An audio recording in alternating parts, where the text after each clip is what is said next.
Assalamualaikum warahmatullahi wabarakatuh. Salam sejahtera untuk kita semua. Bapak Ibu, sedulur-sedulurku kabeh, virus corona varian Delta telah menyerang Kabupaten Kudus. Sampai 14 Juni 2021, varian yang konon berasal dari India ini sudah terdeteksi menjangkiti 62 saudara kita yang ada di Kudus. Jelas kita patut waspada, sebab varian Delta inilah yang telah menimbulkan korban jiwa sangat besar di India. Kita tahu varian ini tingkat penularannya sangat cepat. 50% lebih menular daripada varian lainnya. Bahkan di India pernah menyebabkan penambahan kasus 400.000 lebih dalam satu hari. Rumah sakit lumpuh, krematorium kewalahan mengurus jenazah, orang-orang tergeletak meninggal di jalanan. Varian Delta ini bisa dideteksi dari beberapa gejala. Di antaranya gangguan pendengaran, gangguan lambung parah, sampai pembekuan darah. Bapak Ibu, besar kemungkinan jumlah yang tertular varian Delta di Kudus lebih banyak dari yang kita temukan saat ini.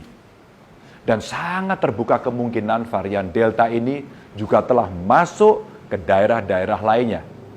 Analisanya sederhana.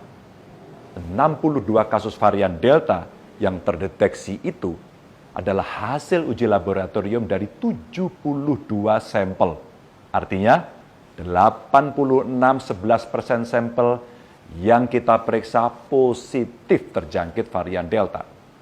Mau dibilang dan dibantah bagaimanapun, penularan COVID-19 di Jawa Tengah sedang tinggi-tingginya dan dengan varian baru yang lebih berbahaya. Saat ini sudah ada 8 daerah di Jawa Tengah yang masuk zona merah. Kudus, Demak, Jeporo, Pati, Grobogan, Kabupaten Tegal, Brebes, dan Wonogiri. Pada 14 Juni 2021 kemarin, penambahan kasus COVID di Jawa Tengah mencapai 1.372 kasus satu hari. Dan total dalam satu minggu bertambah 3.331 orang. Tapi yang paling membuat saya grantes adalah jumlah warga yang meninggal mencapai 756 orang. Innalillahi wa inna ilaihi roji'un. Lalu bagaimana caranya untuk melawan virus varian Delta ini? Sebenarnya tidak sulit Bapak Ibu. Hanya perlu kesadaran panjenengan untuk selalu mematuhi protokol kesehatan. Sekali lagi, patuhi protokol kesehatan. Pakai terus maskermu. Jangan keluar rumah jika tidak penting. Jangan berkerumun. Kalau ada kerumunan, ingatkan mereka agar bubar. Dan sering-seringlah untuk mencuci tangan. Saya mohon kepada panjenengan tidak lengah.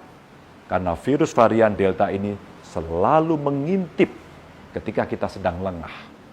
Mungkin Bapak Ibu kemana-mana selalu memakai masker. Tapi kemudian membuka masker saat selfie, itulah celahnya. Sudah banyak contohnya. Kemarin, 13 guru di Sragen positif COVID hanya gara-gara tidak pakai masker saat selfie.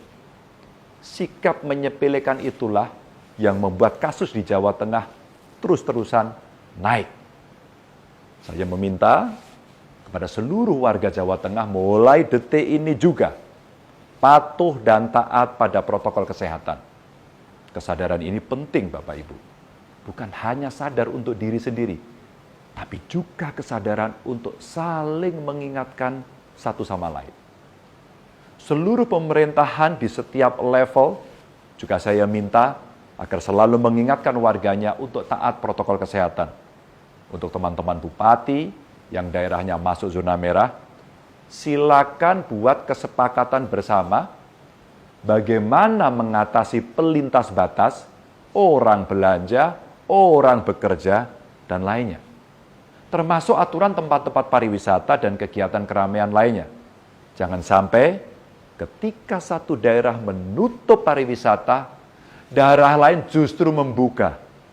Kalau perlu, gerakan di rumah saja kita lakukan agar segera memperbaiki keadaan. Selain itu, pelaksanaan vaksinasi agar terus saja dipercepat. Pemprov Jateng juga membuka vaksinasi yang diprioritaskan untuk lansia. Silakan panjenengan datang ke Gedung Gradika Bakti Praja di Komplek Gubernuran setiap hari kerja. Tidak perlu berebut, karena vaksinasi ini masih kita buka sampai akhir tahun ini. Syaratnya tidak rumit, cukup bawa KTP. Untuk vaksinasi di kabupaten kota juga akan kita percepat. Kemarin, Menteri Kesehatan telah menyetujui penambahan vaksin di Jawa Tengah. Semoga ikhtiar kita bersama segera membawa kita keluar dari pagebluk ini. Terima kasih. Wassalamualaikum warahmatullahi wabarakatuh.